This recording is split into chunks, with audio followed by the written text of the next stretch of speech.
एक श्लोक भारत में बहुत प्रसिद्ध है। अक्सर लोग उसे सुनते रहते हैं। गुरुर ब्रह्मा गुरुर विष्णु गुरुर देवो महेश्वरा, गुरु साक्षात परम ब्रह्म है, तस्मै श्री गुरुवे नमः। गुरु ब्रह्मा है, गुरु विष्णु है और गुरु ही महेश है। तीनों का क्या काम है?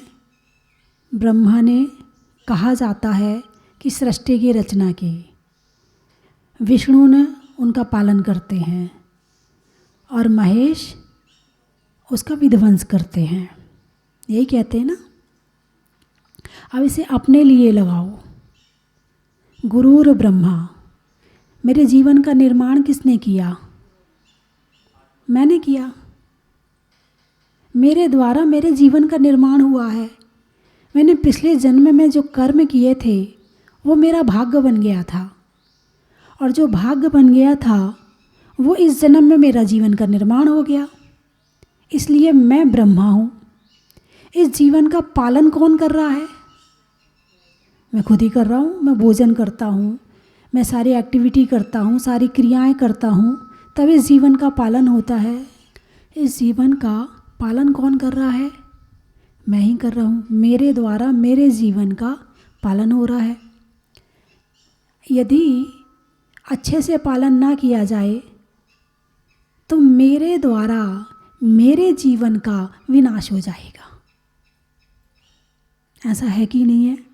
मेरे द्वारा मेरे जीवन का विनाश हो जाएगा। अच्छा ये बताओ, सारा काम तुम करते हो या तुम्हारा सारा काम भगवान करते हैं? बोलिए ना। हैं? अच्छा ये बताओ, संसार में कहते हैं सबको भगवान ने बनाया है, ठीक है? भगवान अच्छी चीज़ है कि बुरी चीज़ है? अच्छी चीज़ है। अब अच्छी चीज़ से बुरी चीज़ बन सकती है क्या? अरे बोलिए ना।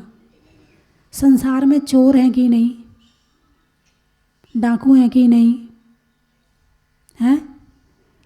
अत्याचार करने वाले हैं कि नहीं? सब लोग फूल हैं कि नहीं? कांटे हैं कि नहीं? अच्छा, एक तो बहुत गरीब हो गया, उसे किसने बनाया? यदि भगवान ही बनाएगा तो गरीब क्यों बनाएगा? यदि भगवान ही बनाएगा तो गरीब क्यों बनाएगा? यदि भगवान बनाएगा तो बढ़िया बनाएगा ना।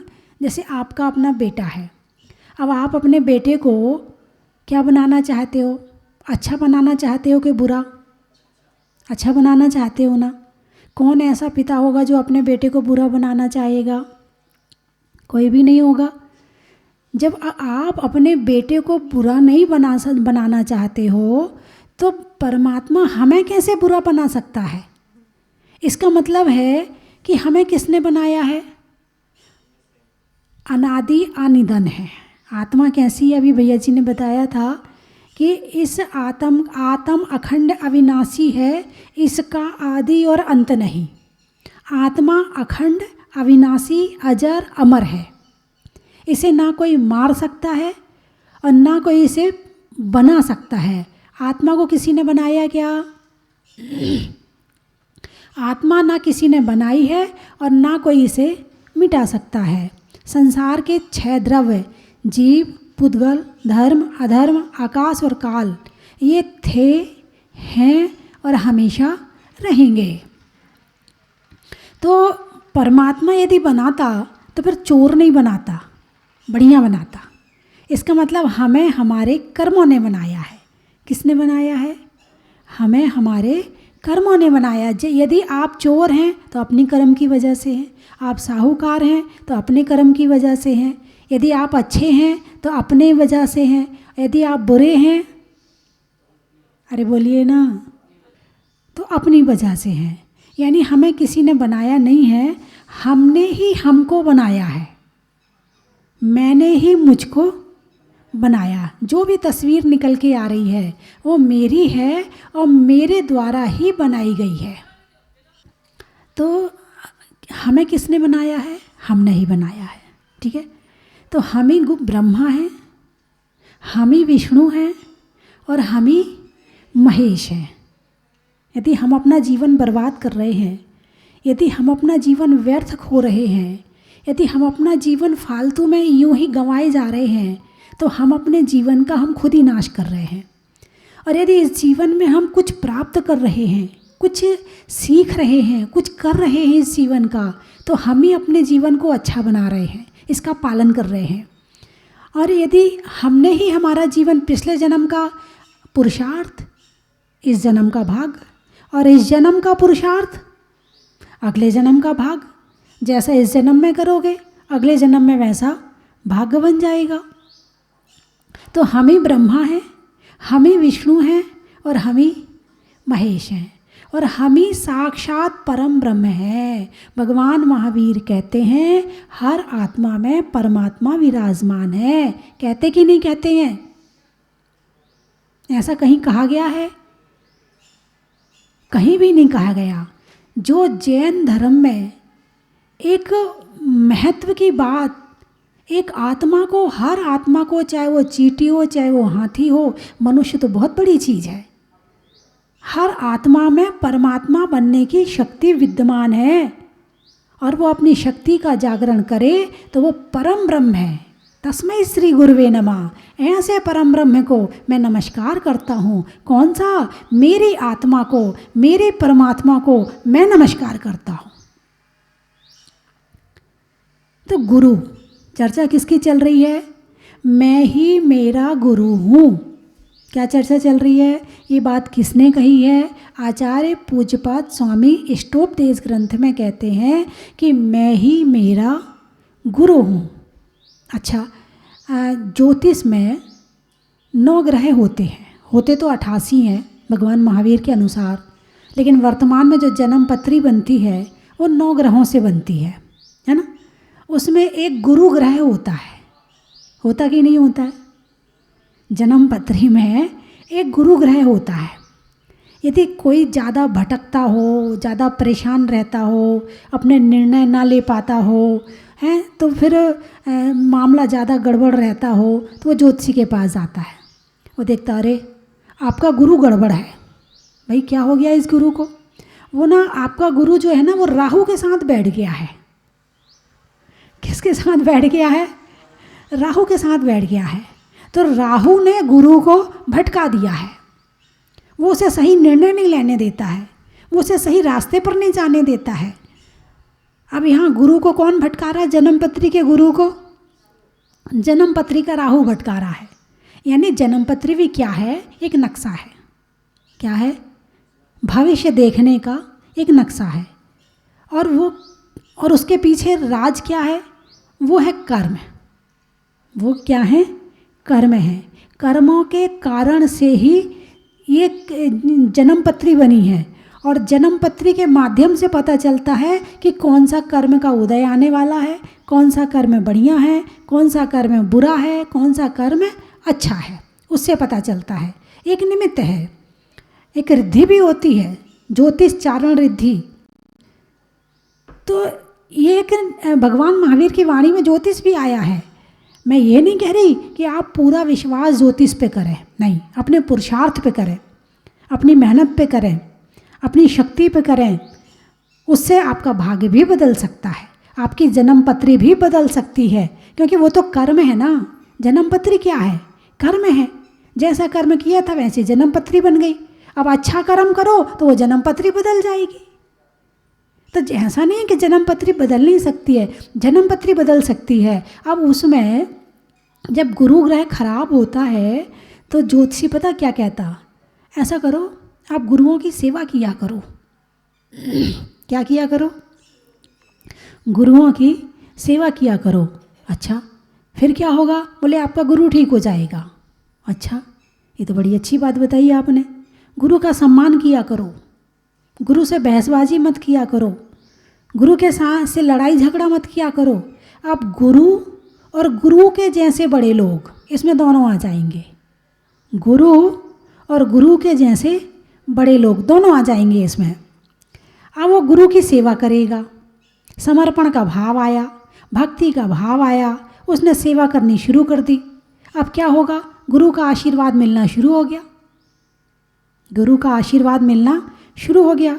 और जब गुरु के पास जाके बैठेगा तो कुछ करे और ना करे, बुद्धि अपने आप ठीक हो जाएगी। कुछ करे या ना करे, बैठा है मात्र, सिर्फ देखता रहे ध्यान से कि गुरु कर क्या रहे हैं, कैसे चलते हैं, कैसे बोलते हैं, कैसे ध्यान करते हैं।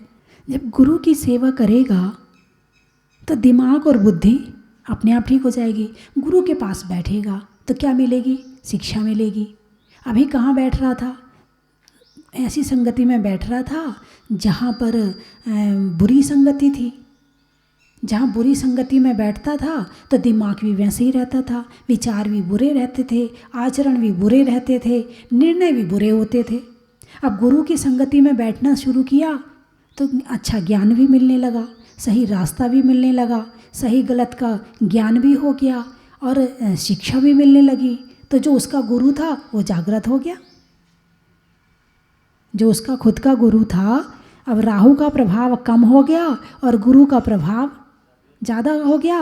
अब गुरु का खुद का जन्म पत्री का गुरु जागृत हो गया। अब सही निर्णय लेने लगा वो, और उसे सही बुरे का ज्ञान हो गया। अच्छे बुरे का ज्ञान होते ही वो जो है वो अपने सही रास्ते पे चलना शुरू कर दिया।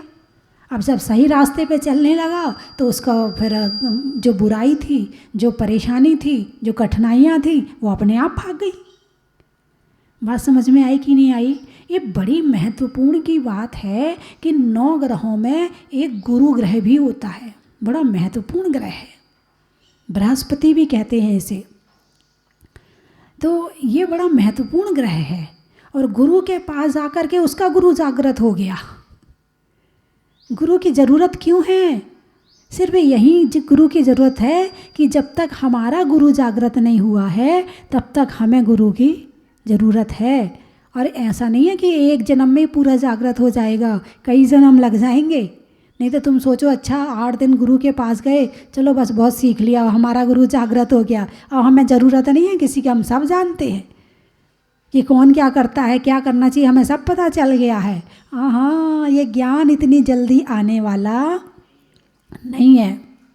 तो गुरु के जागृत होने के बाद सबसे पहले प्रभाव पड़ता है आपके स्वभाव पर। किस पर प्रभाव पड़ता है? सबसे पहले आपके स्वभाव पर प्रभाव पड़ता है, क्योंकि आप घर में रहते हैं। अब घर में जब रहते हो तो वहाँ पर हर तरह का माहौल मिलता है आपको। अब जब आप घर में रहते हो, पहले का समय गया कि जब पत्नी जो है अपने पति का सम्मान करती थी, वो डांट भी दे, कुछ भी कर दे, कितनी तेज़ हो तो पति का फिर भी सम्मान करती थी। और पति तेज़ होता था तो पत्नी सारी ज़िंदगी उसे निभा लेती थी। अब ऐसा नहीं है कि हर जगह पति ही तेज़ होता था तो वो पत्नी निभाती थी। ऐसा भी होता था कि पत्नी बहुत तेज़ होती थी तो पति भी उसे सारी ज़िंदगी निभा लेता था। दोनों सहनशीलता के साथ, समर्पण के साथ रहते थे और चाहे कैसा भी स्वभाव हो निभा लेते थे। तो घर में सबके साथ रहने के बाद फिर अपने निर्णय कम होते हैं, घर में बड़ों के निर्णय ज़्यादा होते हैं। और जहाँ निर्णय हमारे हाथ में ना हो, घर के बड़ों के हाथ में हो, तो वहाँ भी कहीं ना कहीं हमारे गलत निर्णय लेने से हम बच जाते हैं। और जब गलत निर्णय लेने से बचते हैं तो जो गड़बड़ होना होता है वो भी नहीं होता है। अभी अपना गुरु तो जागृत हुआ नहीं है और हमने अपने आप को बड़ा मान लिया। और जब अपने आप को बड़ा मान लिया तो मामला बस वहीं गड़बड़ हो गया। गुरु बनने के गुण है नहीं और गुरु अपने आप को मान लिया। गुरु का मतलब बड़ा, और बड़ा अपने आप को मान लिया। अभी कुछ समय पहले एक शादी हुई थी और वो शादी किसी बहुत बड़े अमीर व्यक्ति की यहाँ की शादी थी। उस व्यक्ति ने बारातियों को गिफ्ट में कार दी, सोने के सिक्के बांटे, क्या कार दी, सोने के सिक्के बांटे, किसमें? शादी में। शादी करोड़ों की नहीं, अरबों की थी। शादी करोड़ों की नहीं, अरबों की थी। अब पता चला कि 1 महीने के बाद दोनों का तलाक हो गया। कुछ समझ में आया मैंने कुछ कहा है? 1 महीने के बाद दोनों का तलाक हो गया। कारण? दोनों पढ़े लिखे थे, दोनों पढ़े लिखे थे, विदेश में पढ़ के आए थे, भारत में नहीं पढ़े थे। कहाँ पढ़ के आए थे? विदेश में पढ़ के आए थे। पढ़े लिखे होने के बाद में भी 1 महीना में शादी टूट गई। और यहाँ बिना पढ़े लिखे होते थे और सारी जिंदगी गृहस्थी चल जाती थी। भाई कारण क्या है? यहाँ बिना पढ़े लिखे फिर भी संबंध मधुर हैं, और वहाँ पढ़े लिख के आए हैं फिर भी संबंधों में दरार है। इतना पैसा खर्च करने के बाद हैं, सब बारातियों की तो मौज आ गई। जिन जिन के यहाँ गाड़ी गई, जिन जिन के यहाँ सोने के सिक्के मिले, मज़े आ गए। और यहाँ महीने भर में निपट गए दोनों, महीने भर में दोनों अलग हो गए। ये बिल्कुल सच्ची घटना है, नाम मुझे याद नहीं है, और शायद ये घटना बम्बई की किसी शादी की है, कि किसके यहाँ की शादी है ये पता नहीं है, याद नहीं मुझे। भाई कारण क्या था? दोनों के अंदर अभिमान था। अभिमान क्या करता है? बड़ा होता नहीं है, बड़ा बनने का दिखावा हो जाता है। बड़े बनने की कोशिश करता है, मैं बड़ा हूँ। वो कहता तू कैसे बड़ी है? मैं बड़ा हूँ, मैं पति हूँ। वो कहता अच्छा तू पति है तब रहा है तू पति, मैं भी पत्नी हूँ, मैं तुम्हारी बराबरी की हूँ, मैं भी छोटी नहीं हूँ। कारण क्या है? यहाँ क्या गलती हुई कि इतना पैसा खर्च करने के बाद भी दो व्यक्ति, दो संबंध टिक नहीं पाए अपने साथ में, एक दूसरे को साथ में रख नहीं पाए। कारण क्या है? कारण ये है कि जहाँ पर अभिमान होता है वहाँ बड़ा बनने का भाव होता है, और जहाँ बड़ा बनने का भाव होता है वहाँ आपस में एक दूसरे की बात काटी जाती है, सम्मान नहीं दिया जाता है। क्या किया जाता है? वहाँ एक दूसरे की बात काटी जाती है। आज घरों में कलेश का कारण क्या है? डियर भी है, नियर भी है, लेकिन कैसा डियर कैसा नियर? सम्मान खत्म। जहाँ सम्मान खत्म वहाँ डियर भी खत्म और नियर भी खत्म। बात समझ में आई कि नहीं है? आज घरों में क्या हो रहा है? एक छोटा सा बच्चा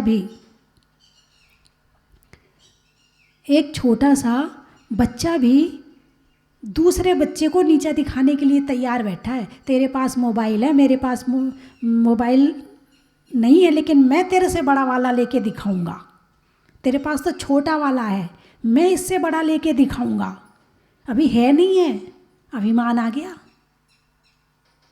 अब यही बच्चा जब बड़ा होगा, आज छोटे बच्चे की बात काट रहा है, अपनी बहन की बात काट रहा है, बड़ा होकर के अपनी माँ की बात काटेगा, अपने पिता की बात काटेगा। फिर यही आदत उसकी बनी रही तो फिर वो अपनी पत्नी की बात काटेगा। यदि वो लड़की है तो वो अपने पति की बात काटेगी।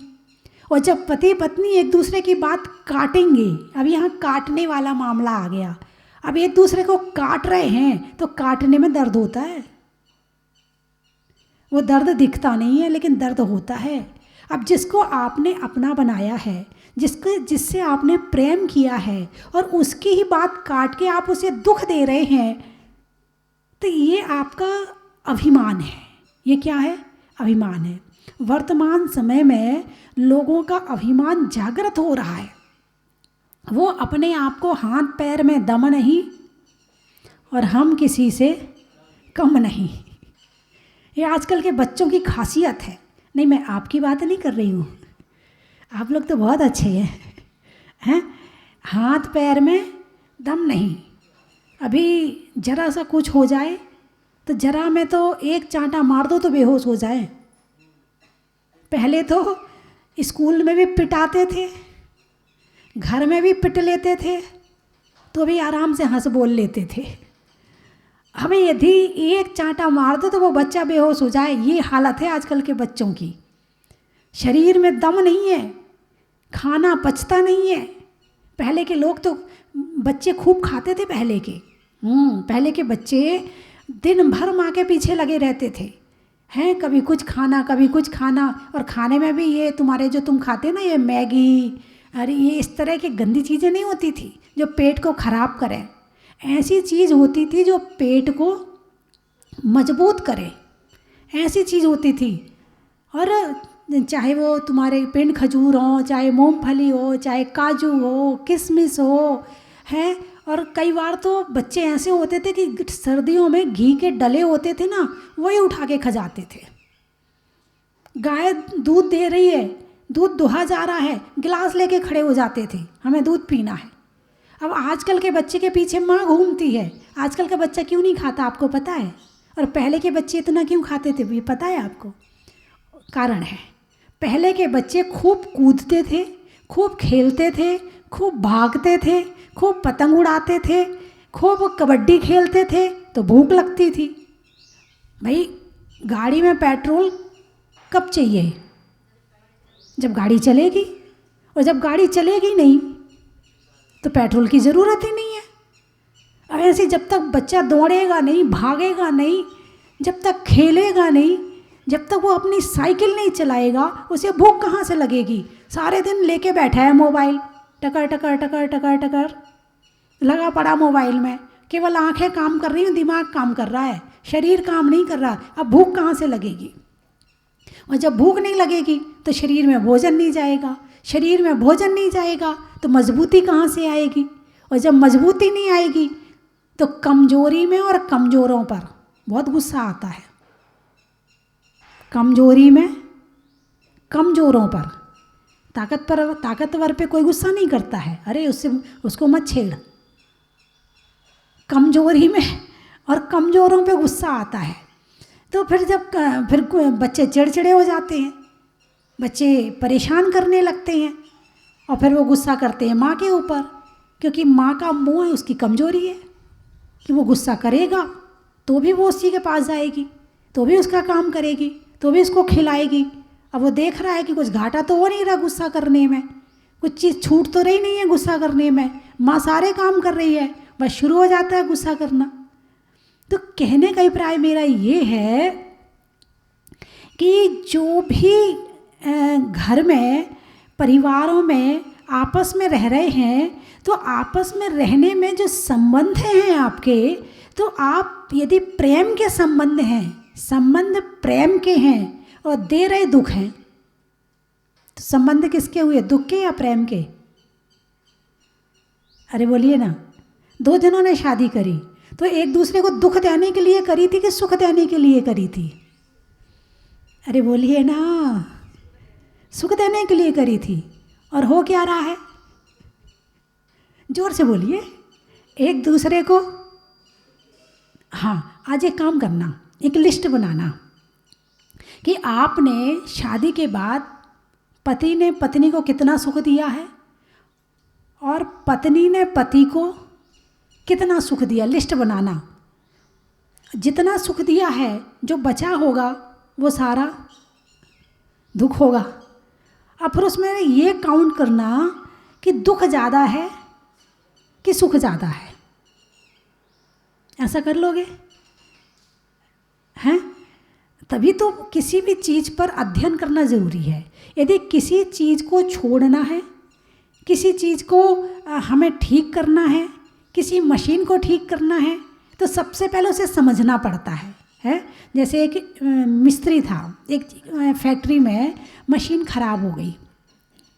अब मशीन ख़राब हो गई तो सारे वहाँ के जितने स्टाफ था और जितने वहाँ पर लेबर काम कर रही थी, सब ने ठीक करने का प्रयास किया, ठीक ही नहीं हुई मशीन।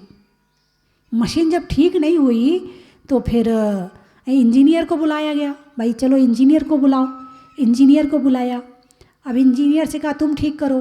तो उसने पहले ऊपर से नीचे सारी मशीन अच्छी तरह से देखी, एक एक पैंच पुर्जे देखे, एक एक सारी चीज़ देखी। फिर बोले लाओ हथौड़ा। हथौड़ा लाए, फिर उसने एक जगह हथौड़ा मारा, वो मशीन चल पड़ी। बोले लाओ 10,000 रुपये। कितने? 10,000 रुपये। लेबर नाराज़ हो गई, हम सुबह से मेहनत कर रहे हैं, हमें एक पैसा नहीं, और ये एक हथौड़ा मारने के 10,000 रुपये मांग रहे हैं, ये कोई बात होती है? लाओ हम कितने हथौड़े मारने, हम ही मार देंगे। उसने कहा भाई हथौड़ा मारने के 10,000 नहीं है, हथौड़ा कहाँ मारना है इस बात के 10,000 है।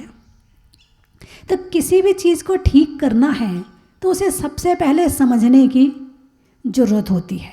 तो आप पहले सुबह से शाम तक की अपनी स्क्रिप्ट तैयार करो कि सुबह से शाम तक में हम अपने पति के लिए क्या बोलते हैं, कितना बोलते हैं, क्या बोलना चाहिए, क्या नहीं बोलना चाहिए, पहली बात।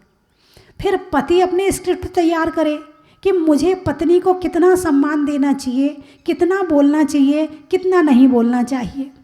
ऐसे ही बच्चे अपनी स्क्रिप्ट तैयार करें कि हम माता पिता को कितना सुख देते हैं, कितना दुख देते हैं। सबको अपनी अपनी स्क्रिप्ट तैयार करनी पड़ेगी। उसमें से जो रिजल्ट निकल के आएगा ना, तो आपको लगेगा कि वास्तव में हम गड़बड़ थे। अभी तक जहाँ हमें सुख देना चाहिए था वहाँ आज तक हम दुख देते चले आ रहे थे। और ऐसा नहीं है कि अकेले बच्चा ही माँ को दुख देता है, माँ बच्चे को देती कि नहीं देती? अरे बोलिए ना, देती है, हैं? चलो माताएं कह रही हैं कि देती है, इसका मतलब बात सही है। तो आपको भी कहीं ना कहीं सुधर। तो घर में जितनी भी परिवार में जितने मेंबर हैं, जितने सदस्य हैं, सबको आपस में समझने की ज़रूरत है, एक को नहीं।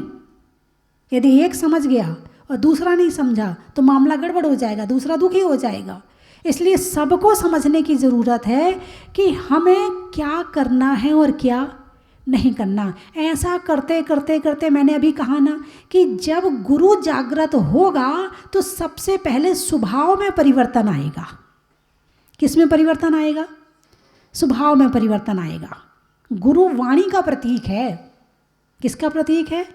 वाणी का। जो जन्म पत्री का गुरु है वो वाणी का प्रतीक है, निर्णय का प्रतीक है। तो जैसे गुरु जागृत होता है वाणी अपने आप सुधर जाती है। तीर्थंकर की वाणी को बताया है कैसी होती है, आपको मालूम है? हित, मित और प्रिय। कैसी होती है? हित, मित और प्रिय। जब गुरु जागृत होता है तो वाणी ऐसी हो जाती है। अच्छा, जितने आपके गुरु हैं, जिन्हें आप गुरु मानते हैं, उनसे आप कैसी भाषा सुनना चाहेंगे? बुरी भाषा या अच्छी भाषा? अच्छी भाषा बोलिए ना। यदि वो आप पे चिल्लाने लगें, आपको उल्टा सीधा बोलने लगें, आपसे बुरी बिहेव में बात करने लगें, तो आपको कैसा लगेगा? कैसा लगेगा? भाषा समिति के बिना, भाषा समिति होनी चाहिए। गुरु के आप वाणी कैसी सुनना चाहते हो? हित, मित और प्रिय। यदि कोई महाराज ज़्यादा बोल रहे हों तो आपको क्या लगेगा? अरे देखो कितना बोल रहे हैं। आप भले कितना ज़्यादा बोल लो, लेकिन गुरु कैसे चाहिए? कम बोलने वाले। कैसे चाहिए? कम बोलने वाले, अच्छा बोलने वाले, मीठा बोलने वाले। हाँ, यदि गुरु जरा सा गड़बड़ बोल दें तो आप घर जाके पूरा उसका परीक्षण निरीक्षण करोगे। महाराज जी को ऐसा नहीं बोलना चाहिए था, माता जी को ऐसे नहीं बोलना चाहिए था, ऐसे नहीं, ऐसे बोलते तो ठीक रहते। इसका मतलब आपको ज्ञान तो है, आपके जीवन में वो ज्ञान उतर रहा है कि नहीं उतर रहा है वो बात की बात है। लेकिन सामने वाला कैसा होना चाहिए इस बात का ज्ञान आपको पूरा है और बड़ी अच्छी तरह से है। तो जो ज्ञान आपको है वो केवल दूसरों के लिए है या अपने लिए है? अरे बोलिए ना, अभी तक दूसरों के लिए है। यदि आप दूसरों में जो चीज़ देखना चाहती हैं तो क्या सामने वाला आप में वो चीज़ नहीं देखना चाह रहा? जब सामने वाले को आप अपने समान बनाने के लिए, मतलब जैसा चाहती हो वैसा बनने के लिए सोचती हो, तो सामने वाला क्या आपके लिए नहीं सोच रहा है? अरे बोलिए ना, सोच रहा है। बस यही तो दिक्कत आ रही है कि हम, ज्ञान तो हमें सारा है, लेकिन अच्छा ज्ञान वो दूसरों के लिए है, अपने लिए नहीं है। यदि वो ज्ञान अपने जीवन में फॉलो हो जाए तो सामने वाला अपने आप वो भी करेगा। लेकिन नहीं, मेरे लिए तो वो ये अभिमान नहीं करने देता है। कौन नहीं करने देता? और गुरु जब आता है तो सबसे पहले अभिमान को कम करता है। अरे किस बात का अभिमान करना है? देखो ये कोरोना की बीमारी है, कितने चले गए, कितना धन था, कितना पैसा था, कितना सब कुछ था, कोई काम आया? नहीं आया। बड़े बड़े चले गए, छोटे छोटों की तो गिनती नहीं है, बड़े बड़े चले गए। परिवार था है, उसके साथ में धन था, मित्र थे, और जब कोरोना हुआ कौन काम आया? ना पत्नी काम आई, ना बच्चे काम आए, ना मित्र काम आए। सब ने दूर से हाथ जोड़ लिए, भाई सब दूर से ही जय जयंत करेंगे। अब हम, वैसे तो हमारे यहाँ हाथ मिलाने की परंपरा है ही नहीं है। कोरोना में तो उनको दिक्कत हुई होगी जो हाथ मिला मिला के बात करते थे, गले मिल के बात करते थे। कोरोना में उन्हें दिक्कत हुई होगी। हमारे यहाँ तो हाथ जोड़ने की परंपरा है, हम तो दूर से बात करते हैं, जय जिनेंद्र करते हैं, दूर से ही करते हैं। तो कोरोना में जब बीमारी एक को नहीं लाखों लोगों को ही, मतलब 1-1.5 महीने तक 2 लाख से 4 लाख केस रोज़ आए कि नहीं आए?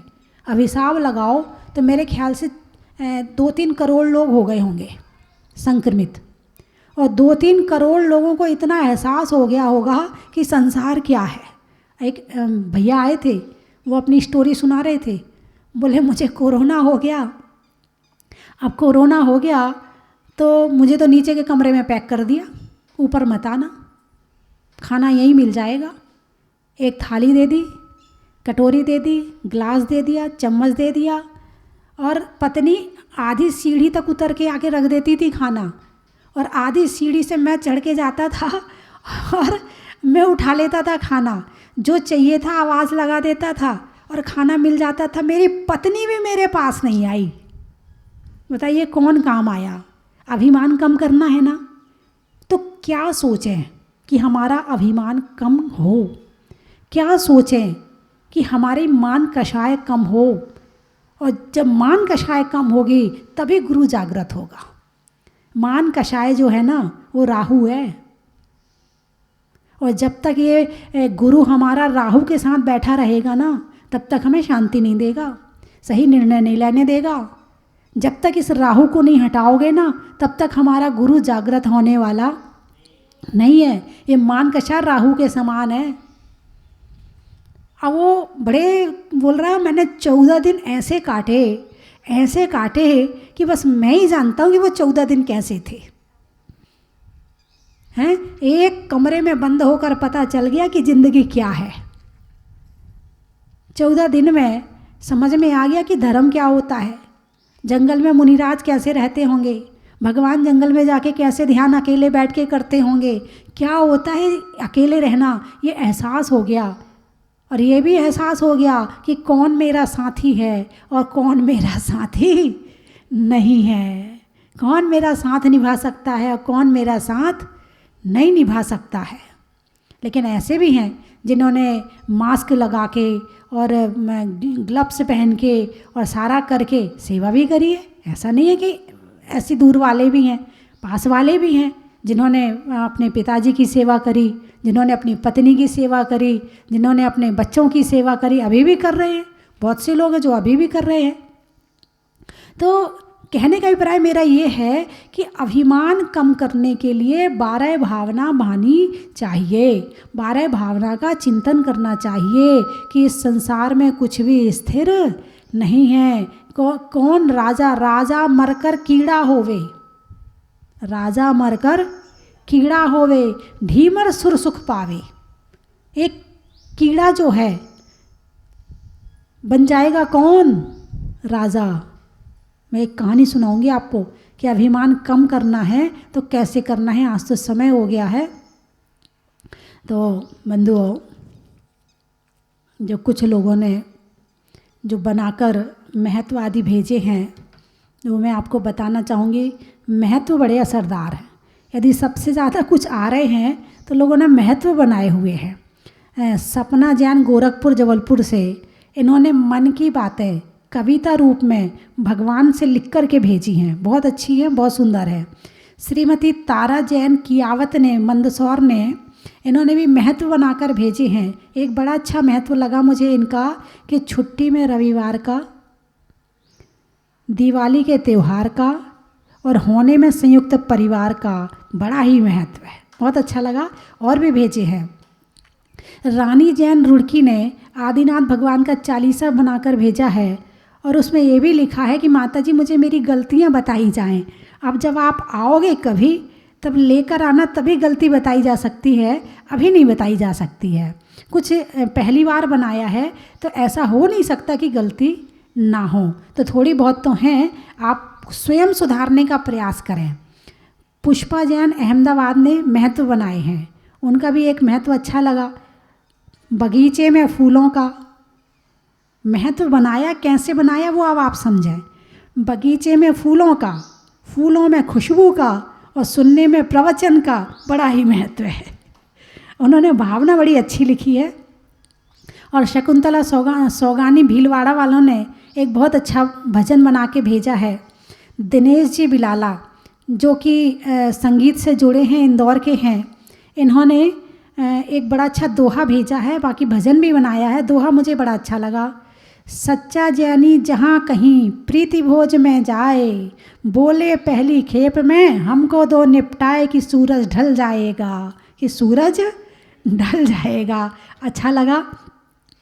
सुरेश जी आगरा वालों की कलम तो मुझे लगता है चल पड़ी है और उन्होंने आदिनाथ भगवान की पूजा बना दी। अभी मैंने चालीसा बनाना सिखाया, उन्होंने तो पूजा ही बना दी है। बहुत सुंदर। और रेखा जैन करनाल हरियाणा वालों ने चालीसा बनाया है, महत्व बनाए हैं। अभ्यास में ताश का, लेने में संन्यास का बड़ा ही महत्व उन्होंने लिखा है। और हमारे विकास जी जो पंच कल्याण के सौधर्मेंद्र थे, वे भी पीछे नहीं हैं। उन्होंने भी महत्व बनाया है कि क्रोधी से दयावान बनाने का, खुद की सही पहचान बनाने का और इंसान से भगवान बनाने का बड़ा ही महत्व है। तो बंधुओं, ऐसे महत्व बन के आ रहे हैं। वो मुझे चाल छंद सिखाना था, कल सिखाऊंगी, आज समय हो गया है। कल ज़रूर सिखाऊंगी मैं आपको। और बड़ा सुंदर छंद है, बहुत अच्छी लय है। कल मैं दोहा की और जो चौपाई आपने पढ़ी है उसकी मैं लय भी बताऊंगी कि लय कैसे गाई जाती है ना। बोलिए 24 भगवान की।